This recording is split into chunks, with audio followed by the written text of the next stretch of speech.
ಎಲ್ಲರಿಗೂ ಬೆಳಗಿನ ಶುಭೋದಯ. ಇಂದು ನಾವು 5ನೇ ತರಗತಿ ವಿಷಯ ಗಣಿತ ಇದರಲ್ಲಿ ಭಾಗ 2ರಲ್ಲಿ 2ನೇ ಅಧ್ಯಾಯ ಅದು ಭಾಗಾಕಾರದಲ್ಲಿ ಕಳೆದ ತರಗತಿಯಲ್ಲಿ ನಾವು ಅಭ್ಯಾಸ 2.1 ಎಲ್ಲ ಸಮಸ್ಯೆಗಳನ್ನು ಮಾಡಿದ್ವಿ. ನೆಕ್ಸ್ಟ್ ನಿನ್ನೆ ಯಾವ್ದನ್ನು ಮಾಡಿದ್ವಿ, ನಾವು ಗುಣಾಕಾರ ಮತ್ತು ಭಾಗಾಕಾರ ಎರಡು ಕ್ರಿಯೆ ಹೊಂದಿರುವ ಸಮಸ್ಯೆಗಳನ್ನು ನಾವು ಕಳೆದ ತರಗತಿಯಲ್ಲಿ ಹೇಳ್ಕೊಟ್ಟಿದ್ದೆ. ಯಾವುದು ಗುಣಾಕಾರ ಮತ್ತು ಭಾಗಾಕಾರ ಎರಡೂ ಸಹಿತ ಹೊಂದಿರ್ತಕ್ಕಂಥ ಸಮಸ್ಯೆಗಳನ್ನ ಬಿಡಿಸೋದು ಹೇಳ್ಕೊಟ್ಟಿದ್ದೆ. ಇಂದು ನಾವು ಅಭ್ಯಾಸ 2.2 ಸರಿ ಮಾಡೋಣ. ಗುಣಾಕಾರ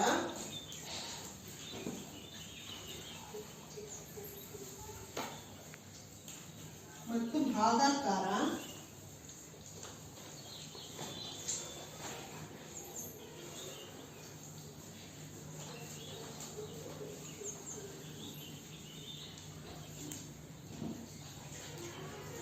ಎರಡೂ ಕ್ರಿಯೆಗಳನ್ನು ಹೊಂದಿರುವ ಸಮಸ್ಯೆಗಳು.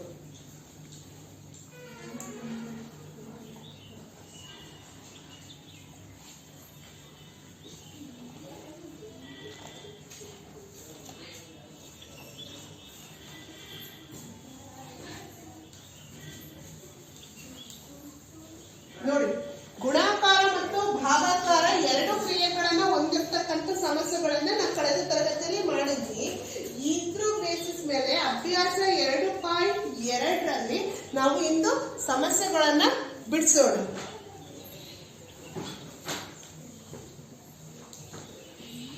ಅಭ್ಯಾಸ 2.2 ಈ ಲೆಕ್ಕಗಳನ್ನು ಬಿಡಿಸು. ಫಸ್ಟ್ ಪೇಜಲ್ಲಿ ಏನಿದೆ, ಈ ಲೆಕ್ಕಗಳನ್ನು ಬಿಡಿಸು. ಈ ಕೆಳಗಿನ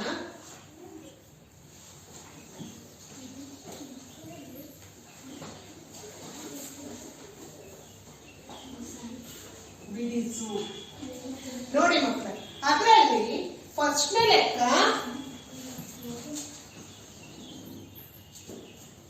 ಕಿತ್ತಳೆಯ ತೋಟದಲ್ಲಿ 82 ಕಿತ್ತಳೆಯ ಗಿಡಗಳಿವೆ. ಒಬ್ಬ ರೈತನು ಪ್ರತಿಯೊಂದು ಗಿಡದಿಂದ 60 ಕಿತ್ತಳೆಯ ಹಣ್ಣುಗಳನ್ನು ಕೀಳುತ್ತಾನೆ. ಅವುಗಳನ್ನು ಪ್ರತಿ ಪೆಟ್ಟಿಗೆಯಲ್ಲಿ 12 ಹಣ್ಣುಗಳಂತೆ ತುಂಬಿದರೆ ಆ ಎಲ್ಲ ಹಣ್ಣುಗಳನ್ನು ತುಂಬಲು ಎಷ್ಟು ಪೆಟ್ಟಿಗೆಗಳು ಬೇಕಾಗುತ್ತದೆ? ನೋಡಿ ಇಲ್ಲಿ ಮಕ್ಕಳೇ, ಆ ಲೆಕ್ಕನ ನಾನು ಬರೀತೀನಿ. ಕಿತ್ತಳೆಯ ತೋಟದಲ್ಲಿ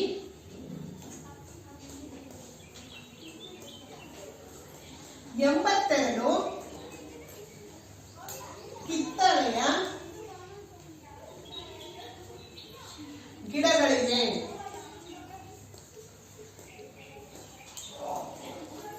ಒಬ್ಬ ರೈತನು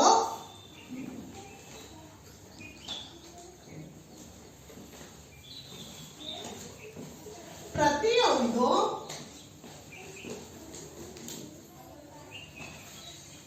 ಗಿಡದಿಂದ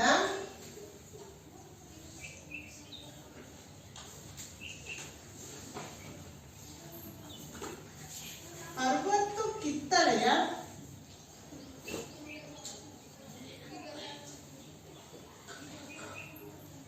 ಹಣ್ಣುಗಳನ್ನು ಕೀಳುತ್ತಾನೆ.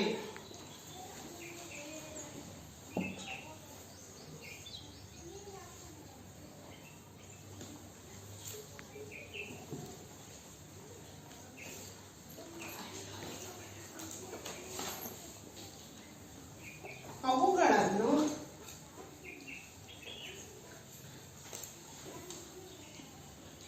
ಪ್ರತಿ ಪೆಟ್ಟಿಗೆಯಲ್ಲಿ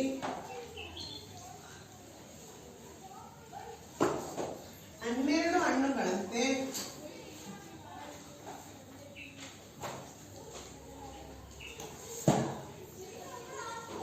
ತುಂಬಿದರೆ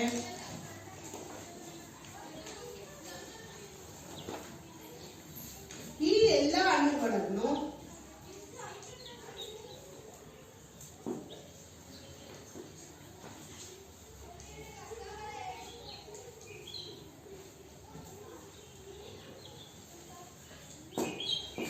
ತುಂಬಲು ಎಷ್ಟು ಪೆಟ್ಟಿಗೆಗಳು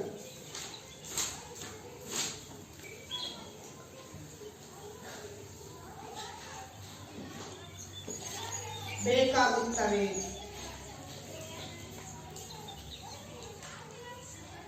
ನೋಡಿ ಮಕ್ಕಳೇ, ಇನ್ನೊಂದ್ಸತಿ ಹೇಳ್ತೀನಿ. ಕಿತ್ತಳೆಯ ತೋಟದಲ್ಲಿ 82 ಕಿತ್ತಳೆಯ ಗಿಡಗಳಿವೆ. ನೋಡ್ರಿ, ಈಗ ನಮ್ ಸೈಡ್ ಎಲ್ಲ ತೆಂಗಿನ ತೋಟ, ಮಾವಿನ ತೋಟ, ಅಡಿಕೆ ತೋಟ ಅಂತ ನಾವ್ ಈ ಕಡೆ ಸೈಡ್ ಎಲ್ಲ ನಾವು ಬೆಳಿತೀವಲ್ವಾ. ಆದ್ರೆ ಕಿತ್ತಳೆ ತೋಟದಲ್ಲಿ 82 ಕಿತ್ತಳೆ ಗಿಡಗಳು. ಎಷ್ಟು ಗಿಡ ಇದಾವಂತೆ? ಕಿತ್ತಳೆ ಹಣ್ಣಿನ ಮರಗಳು 82 ಗಿಡಗಳು ಇದಾವಂತೆ. ಒಬ್ಬ ರೈತನು ಪ್ರತಿಯೊಂದು ಗಿಡದಿಂದ 60 ಕಿತ್ತಳೆ ಹಣ್ಣುಗಳನ್ನು ಕೀಳುತ್ತಾನೆ. ಒಂದೊಂದು ಗಿಡದಿಂದ ಎಷ್ಟು ಹಣ್ಣು ಕೀಳುತ್ತಾನಪ್ಪ ಅಂತಂದ್ರೆ 60 ಹಣ್ಣು. ಸರಿನಾ? ಎಷ್ಟು ಕಿತ್ತಳೆ ಗಿಡ ಇದಾವೆ? 82 ಇದಾವೆ. ಎಷ್ಟು ಕಿತ್ತಳೆ ಗಿಡ? 82 ಕಿತ್ತಳೆ ಗಿಡ ಇದಾವೆ. ಈ 82 ಕಿತ್ತಳೆ ಗಿಡದಲ್ಲಿ ಪ್ರತಿಯೊಂದು ಗಿಡದಲ್ಲ 60 ಕಿತ್ತಳೆ ಹಣ್ಣನ್ನ ಕೀಳ್ತಾನೆ, ಹಣ್ಣುಗಳನ್ನು. ಅವುಗಳನ್ನು ಪ್ರತಿ ಪೆಟ್ಟಿಗೆಯಲ್ಲಿ 12 ಹಣ್ಣುಗಳಂತೆ ತುಂಬಿದರೆ ಅವ್ರು ಏನ್ ಮಾಡ್ತಾರಪ್ಪ ಅಂತಂದ್ರೆ ಬಾಕ್ಸ್ಗಳು, ಇವಾಗೆಲ್ಲ ಹಣ್ಣಿನ ಅಂಗಡಿಗಳಿಗೆ ಬಾಕ್ಸ್ಗಳು ಪ್ಯಾಕ್ ಮಾಡಿ ಕಳಿಸ್ತಾರಲ್ವಾ, ಹಾಗೆ ಒಂದೊಂದು ಬಾಕ್ಸ್ ಅಲ್ಲಿ ಕಿತ್ತಳೆ ಹಣ್ಣನ್ನ 12 ಹಣ್ಣುಗಳನ್ನ ತುಂಬುತ್ತಾರೆ. ಈ ಎಲ್ಲಾ ಹಣ್ಣುಗಳನ್ನು ತುಂಬಲು ಎಷ್ಟು ಬಾಕ್ಸ್ಗಳು ಬೇಕು, ಪೆಟ್ಟಿಗೆಗಳು ಬೇಕು? ನಾನು ಕಳೆದ ತರಗತಿಯಲ್ಲಿ ಏನ್ ಮಾಡ್ಬೇಕು? ಫಸ್ಟ್ ಗುಣಾಕಾರ ಮಾಡ್ಕೋಬೇಕು. ಈ ಗುಣಾಕಾರ ಮಾಡ್ಕೊಂಡು ಬರ್ತಕ್ಕಂಥ ಉತ್ತರದಿಂದ ನಾವೇನ್ ಮಾಡ್ಬೇಕು? ಭಾಗಾಕಾರ ಮಾಡ್ಕೋಬೇಕು. ಕಳೆದ ತರಗತಿಯಲ್ಲಿ ನಾನು ಯಾವ ರೀತಿ ಬಿಡಿಸೋದು ಆ ಸಮಸ್ಯೆಗಳನ್ನ ಅಂತ ಹೇಳಿದ್ದೆ. ಫಸ್ಟ್ ನೀವ್ ಏನ್ ಮಾಡ್ಬೇಕಪ್ಪ ಅಂದ್ರೆ ಈ ಲೆಕ್ಕನ ನೀಟಾಗಿ ಅರ್ಥ ಮಾಡ್ಕೋಬೇಕು. ವಾಕ್ಯ ರೂಪದ ಲೆಕ್ಕನ ಏನ್ ಮಾಡ್ಬೇಕು? ನೀವು ಫಸ್ಟ್ ನೀಟಾಗಿ ಅರ್ಥ ಮಾಡ್ಕೋಬೇಕು. ಕಿತ್ತಳೆ ತೋಟದಲ್ಲಿ 82 ಕಿತ್ತಳೆ ಗಿಡಗಳಿವೆ. ಒಬ್ಬ ರೈತನು ಪ್ರತಿಯೊಂದು ಗಿಡದಿಂದ 60 ಕಿತ್ತಳೆಯ ಹಣ್ಣುಗಳನ್ನು ಕೀಳುತ್ತಾನೆ. ಅವುಗಳನ್ನು ಪ್ರತಿ ಪೆಟ್ಟಿಗೆಯಲ್ಲಿ 12 ಹಣ್ಣುಗಳಂತೆ ತುಂಬಿದರೆ ಈ ಎಲ್ಲಾ ಹಣ್ಣುಗಳನ್ನು ತುಂಬಲು ಎಷ್ಟು ಪೆಟ್ಟಿಗೆಗಳು ಬೇಕಾಗುತ್ತವೆ? ಸರಿನಾ? ನೋಡಿ ಮಕ್ಕಳೇ, ಫಸ್ಟ್ ಏನ್ ಮಾಡ್ಬೇಕು? ಕಿತ್ತಳೆ ಗಿಡಗಳ ಸಂಖ್ಯೆ ಒಟ್ಟು ಎಷ್ಟು? ಉತ್ತರ ಬರ್ಕೊಡ್ರಿ. ಕಿತ್ತಳೆ ಗಿಡಗಳ ಸಂಖ್ಯೆ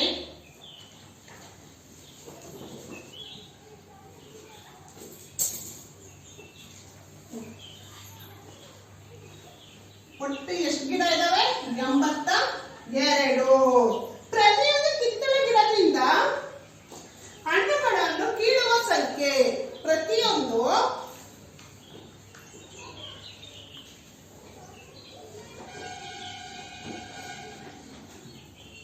ಕಿತ್ತಳೆ ಗಿಡದಿಂದ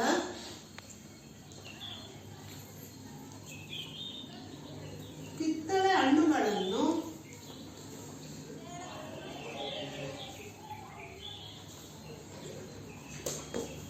ಕೀಳುವ ಸಂಖ್ಯೆ ಎಷ್ಟು? ಎಷ್ಟು ಹಣ್ಣು ಕೀಳ್ತಾರೆ? ಒಂದೊಂದು ಗಿಡದಿಂದ 60 ಹಣ್ಣುಗಳನ್ನ ಕೀಳ್ತಾರೆ. ಹಾಗಾದ್ರೆ ಒಂದು ಪೆಟ್ಟಿಗೆಯಲ್ಲಿ ಎಷ್ಟು? ನೋಡಿ, ಒಂದು ಪೆಟ್ಟಿಗೆಯಲ್ಲಿ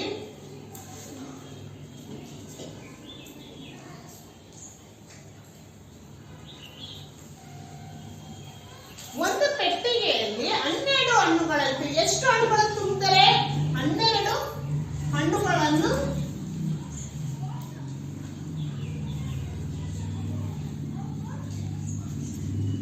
ತುಂಬುತ್ತಾರೆ. ನೋಡಿ ಮಕ್ಕಳೇ, ಹಾಗಾದ್ರೆ ನಾವು ಇವಾಗ ಏನ್ ಮಾಡ್ಕೋಬೇಕಪ್ಪ ಅಂದ್ರೆ ಒಟ್ಟು 82 ಇಂಟು ಈ 60ನ್ನ ಫಸ್ಟ್ ಏನ್ ಮಾಡ್ಬೇಕು? ಗುಣಾಕಾರ ಮಾಡ್ಕೋಬೇಕು. 82 ಇಂಟು 60 ಏನ್ ಮಾಡ್ಕೋಬೇಕು? ಗುಣಾಕಾರ ಮಾಡ್ಕೋಬೇಕು. 0ಯಿಂದ ನಾವೇನೇ ಗುಣಿಸಿದ್ರು ಏನು ಉತ್ತರ ಬರುತ್ತೆ ಅಂತ ನಾನು ನಿಮ್ಗೆ ಹೇಳಿದ್ದೆ, 0ನೇ ಬರುತ್ತೆ ಅಂತ ಹೇಳಿದೆ. 0ರಿಂದ 2ನ್ನ ಗುಣಿಸಿದ್ರೆ 0ನೇ, 0ಯಿಂದ 8ನ್ನ ಗುಣಿಸಿದ್ರು ಸಹಿತ 0ನೇ. ಈ ಬಿಡಿ ಸ್ಥಾನದಿಂದ ಗುಣಾಕಾರ ಮಾಡಿದ್ವಿ, ಹಾಗಾಗಿ ಏನ್ ಮಾಡ್ತೀನಿ ನಾನು? ಇಂಟು ಹಾಕ್ತೀನಿ. ನೆಕ್ಸ್ಟ್ 10ರದ್ದು 10ರ ಸ್ಥಾನ ಬೆಲೆದ ಗುಣಾಕಾರ ಮಾಡೋಣ. ನೆಕ್ಸ್ಟ್ 6 2 12, 12ಕ್ಕೆ 2 ಎಷ್ಟು? 1. 6 8 ಎಷ್ಟು? 6 8 48 ಆಗುತ್ತೆ. ಈ 48ಕ್ಕೆ 1 ಕೂಡಿದ್ರೆ ಎಷ್ಟಾಗುತ್ತೆ? 49 ಆಗುತ್ತೆ. ಇವೆರಡನ್ನ ಏನ್ ಮಾಡ್ಬೇಕು? ಕೂಡಬೇಕು. 0 2 9 4. ಗುಣಾಕಾರದಲ್ಲಿ ಏನು ಸಂಕಲನ ಮಾಡ್ತೀವಿ, ಅದೇ ಭಾಗಾಕಾರದಲ್ಲಿ ಏನ್ ಮಾಡ್ತೀವಿ? ನಾವು ವ್ಯವಕಲನ ಮಾಡ್ತೀವಿ. ಹಾಗಾದ್ರೆ ಈ 82 ಕಿತ್ತಳೆ ಗಿಡದಿಂದ 60 ಹಣ್ಣನ್ನ ಕಿತ್ತರೆ ಒಟ್ಟು ಎಷ್ಟು ಹಣ್ಣುಗಳು ಬಂದ್ವಪ್ಪ ಅಂದ್ರೆ 4920 ಹಣ್ಣುಗಳನ್ನ ಕಿತ್ತಂಗಾಯ್ತು. ಹಾಗಾದ್ರೆ ಇದನ್ನ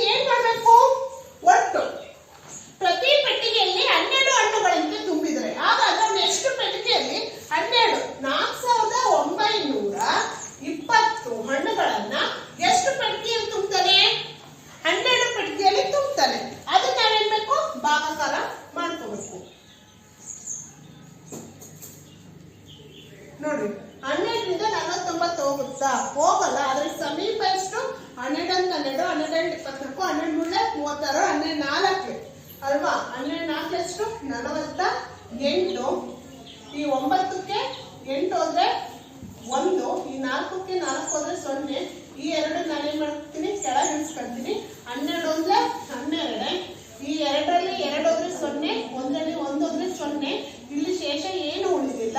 ಹಾಗಾಗಿ ಇಲ್ಲಿ ಏನು ಉಳಿತು? 0 ಉಳಿತು. 0 ಉಳಿದಿದ್ದು ನಾನು ಹೇಳ್ತೀನಿ. ಹಾಗಾದ್ರೆ ಅವನು ಎಷ್ಟು ಬಾಕ್ಸ್ಗಳನ್ನ ಮಾಡ್ತಾನಪ್ಪ? 12 ಒಂದೊಂದು ಬಾಕ್ಸ್ ಅಲ್ಲಿ 12 ಹಣ್ಣುಗಳು ತುಂಬ್ತಾನಲ್ಲ. ಅವಾಗ ಎಷ್ಟು ಪೆಟ್ಟಿಗೆಗಳು ಬೇಕಾಗುತ್ತೆ? ಈ ಎಲ್ಲ ಹಣ್ಣುಗಳನ್ನು ತುಂಬಲು ಎಷ್ಟು ಪೆಟ್ಟಿಗೆಗಳು ಬೇಕಾಗುತ್ತೆ? ಇಷ್ಟು 4920 ಹಣ್ಣುಗಳನ್ನು ತುಂಬಲು ಒಟ್ಟು 410 ಪೆಟ್ಟಿಗೆಗಳು ಬೇಕಾಗುತ್ತೆ. ಎಷ್ಟು ಪೆಟ್ಟಿಗೆಗಳು ಬೇಕಾಗುತ್ತೆ ಅವನಿಗೆ? 410 ಪೆಟ್ಟಿಗೆಗಳು. 4920 ಕಿತ್ತಳೆ ಹಣ್ಣುಗಳನ್ನು ತುಂಬಲು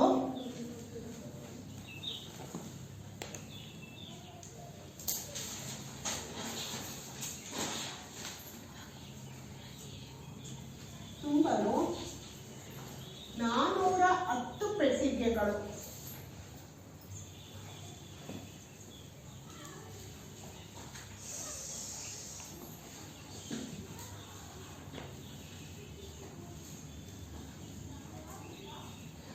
ಅರ್ಥ ಆಯ್ತಾ ಮಕ್ಕಳೇ? ಯಾವ ರೀತಿ ಮಾಡಿದೆ ಅಂತ ನೋಡಿ. ಇಲ್ಲಿ ಈ ವಾಕ್ಯ ರೂಪದ ಲೆಕ್ಕಗಳನ್ನ ಒಂದು 2 ಸರ್ತಿ ನೀಟಾಗಿ ಓದ್ಕೊಂಡು ಆಮೇಲೆ ಯಾವ್ದನ್ನ ಭಾಗ ಗುಣಾಕಾರ ಮಾಡ್ಕೋಬೇಕು. ಆ ಗುಣಾಕಾರ ಮಾಡಿರ್ತಕ್ಕಂಥ ಉತ್ತರದಿಂದ ಯಾವ ಸಂಖ್ಯೆಯಿಂದ ಮತ್ತೆ ಭಾಗಾಕಾರ ಮಾಡ್ಕೋಬೇಕು ಅಂತಂದು ಭಾಗಾಕಾರ ಮಾಡಿದ್ಮೇಲೆ ಅದರ ಉತ್ತರನ ಎಷ್ಟು ಬರಿಬೇಕು ನೋಡಿ ಇಲ್ಲಿ ಅಂತ ನೀಟಾಗಿ ಹೇಳ್ಕೊಟ್ಟಿದ್ದೀನಿ. ನೀವು ನೀಟಾಗಿ ಗಮನ ಇಟ್ಟು ಕೇಳ್ಕೊಂಡು ಮನೇಲಿ ನೀವೇ ಸಹ ಸ್ವಂತ ಪ್ರಯತ್ನ ಪಡಿ. ಸ್ವತಃ ನೀವೇ ಈ ಲೆಕ್ಕವನ್ನು ಮಾಡಕ್ಕೆ ಮನೆಯಲ್ಲಿ ಪ್ರಯತ್ನ ಪಡಿ. ಈ ಫಸ್ಟ್ನೇ ಲೆಕ್ಕ ನಿಮಗೆಲ್ಲರಿಗೂ ಅರ್ಥ ಆಗೈತೆ ಅಂತ ತಿಳ್ಕೊಂತ ನಾನು 2ನೇ ಲೆಕ್ಕ ಮಾಡ್ತೀನಿ.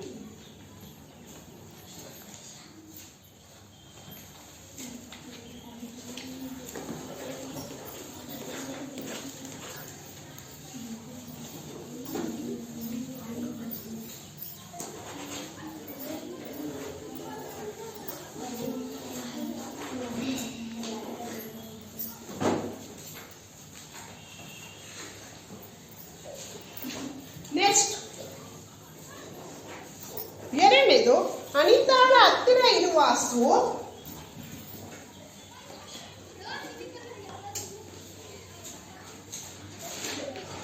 ಅನಿತಾಳ ಹತ್ತಿರ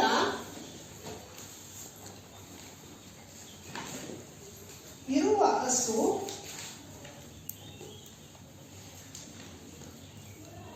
ಒಂದು ದಿನಕ್ಕೆ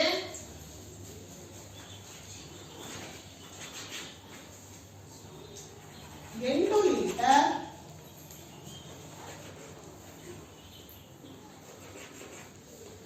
ಹಾಲು ನೀಡುತ್ತದೆ. 1 ಲೀಟರ್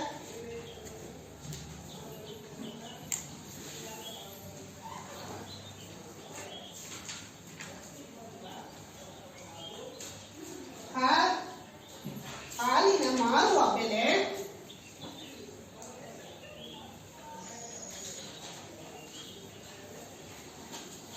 ಬೆಲೆಯು ರು. 18. ಅವಳು 1 ತಿಂಗಳಲ್ಲಿ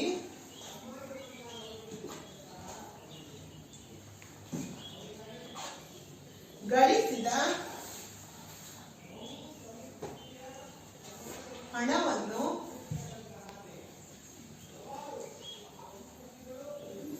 ತನ್ನ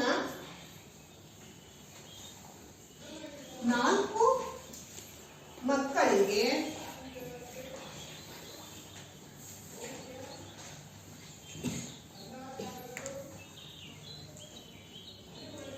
ಸಮಾನಾಗಿ ಹಂಚಿದರೆ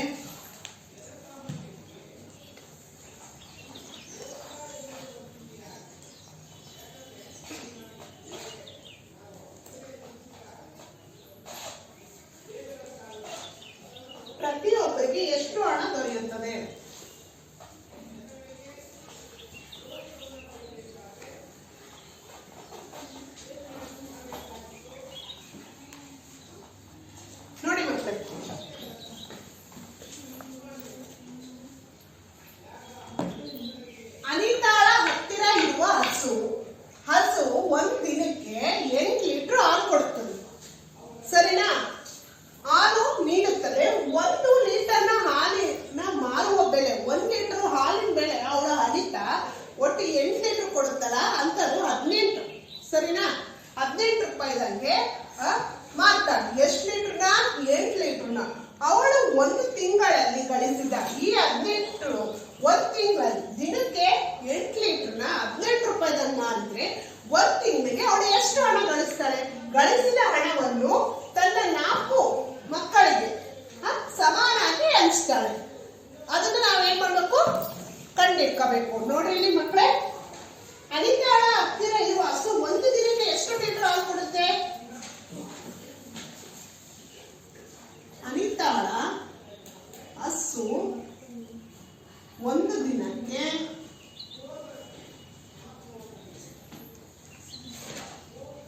ಕೊಡುವ ಹಾಲು ಎಷ್ಟು ಲೀಟ್ರಪ್ಪ? 8 ಲೀಟ್ರ್. ಎಷ್ಟು ಲೀಟ್ರು? 8 ಲೀಟ್ರು. ಪ್ರತಿ ಲೀಟರ್ ಹಾಲಿನ ಬೆಲೆ, ಪ್ರತಿ 1 ಲೀಟರ್ ಹಾಲಿನ ಬೆಲೆ ಎಷ್ಟು? ರೂ 18. ಸರಿ ಮಕ್ಕಳೇ, ಎಷ್ಟು ಲೀಟರ್ ಮಾರ್ತಾಳೆ ಅವಳು? 18 ರೂಪಾಯಿದಂಗೆ 8 ಲೀಟರ್ನ 18 ರೂಪಾಯಿದಂಗೆ ಮಾರ್ತಾಳೆ. ಇವೆರಡನ್ನ ಏನ್ ಮಾಡ್ಬೇಕು? ಫಸ್ಟ್ ನಾವು ಓಡಿಸ್ಕೋಬೇಕು. ನೋಡ್ರಿ, 8 ಲೀಟರ್ನ 18 ರೂಪಾಯಿದಂಗೆ ಮಾರಿದ್ರೆ ನೋಡ್ರಿ,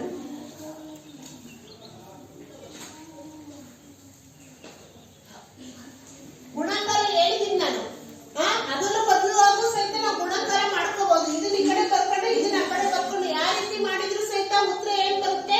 ಅದೇ ಉತ್ತರ ಬರುತ್ತೆ ಅಂತ ನಾನು ಕಳೆದ ಫಸ್ಟಿಗೆ ಮಾಡಬೇಕಾದ್ರೆ ಹೇಳಿದ್ದೆ ಅಲ್ವಾ? ನೋಡ್ರಿ, ಇವಾಗ ಸಹಿತ ನಾನು ಹಾಗೆ ಮಾಡಿದ್ದು. 8 ಎಷ್ಟು?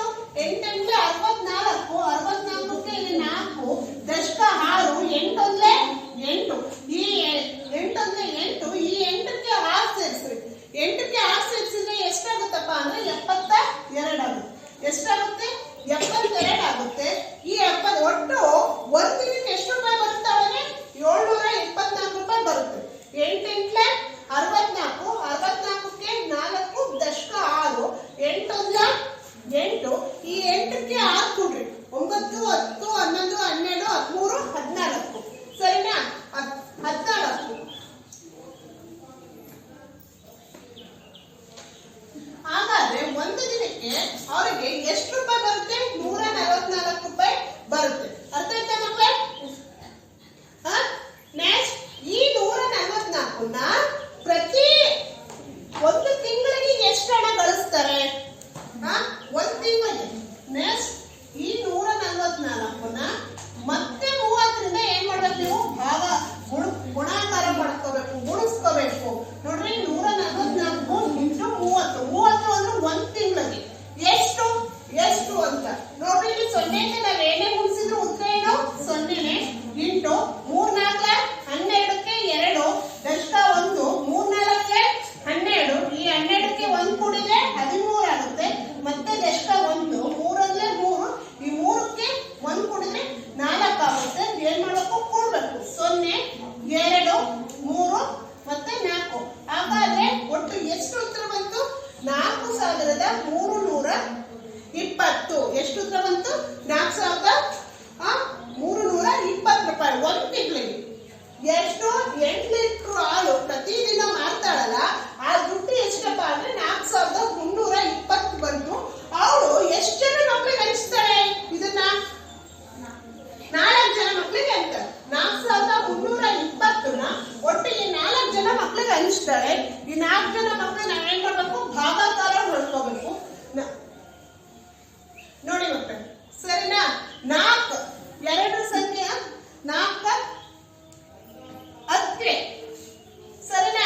4 10 40. ನೋಡ್ರಿ ಇಲ್ಲಿ 3 0. ನೆಕ್ಸ್ಟ್ ಈ 2ನ್ನ ಕೆಳಗೆ ಇಳಿಸ್ಕೊಂತೀನಿ. 4 8 ಎಷ್ಟು? 4 8 32. ಈ 2ರಲ್ಲಿ 2 ಅಂದ್ರೆ 0, 3 ಅಂದ್ರೆ 0. ಶೇಷ ಏನು ಉಳಿದಿಲ್ಲ. ಇಲ್ಲಿ ಏನು ಉಳಿತು? ಈ 0 ಉಳಿತು. ಈ 0ನ ನಾನು ಇಲ್ಲ ಹಾಕ್ತೀನಿ. ಹಾಗಾದ್ರೆ ಆ 4 ಜನ ಮಕ್ಕಳಿಗೂ ಪ್ರತಿಯೊಬ್ಬರಿಗೂ ಎಷ್ಟೆಷ್ಟು ಹಂಚ್ತಾಳಪ್ಪ ಅಂದ್ರೆ 1080 ರೂಪಾಯಿ ಹಂಚ್ತಾಳೆ. ಹಾಗಾದ್ರೆ 4 ಮಕ್ಕಳಿಗೆ ಸಮಾನಾಗಿ ಹಂಚಿದರೆ ಪ್ರತಿಯೊಬ್ಬರಿಗೂ ಎಷ್ಟು ಹಣ ದೊರೆಯುತ್ತೆ? ನೋಡಿ ಇಲ್ಲಿ ಮಕ್ಕಳೇ, ಇಲ್ಲಿ ಬರ್ತೀನಿ. 4320 ರು. 4320 ರು ಅನ್ನು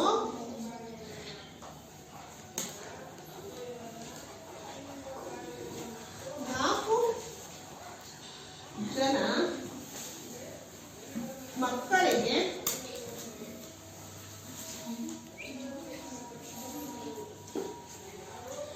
ಸಮನಾಗಿ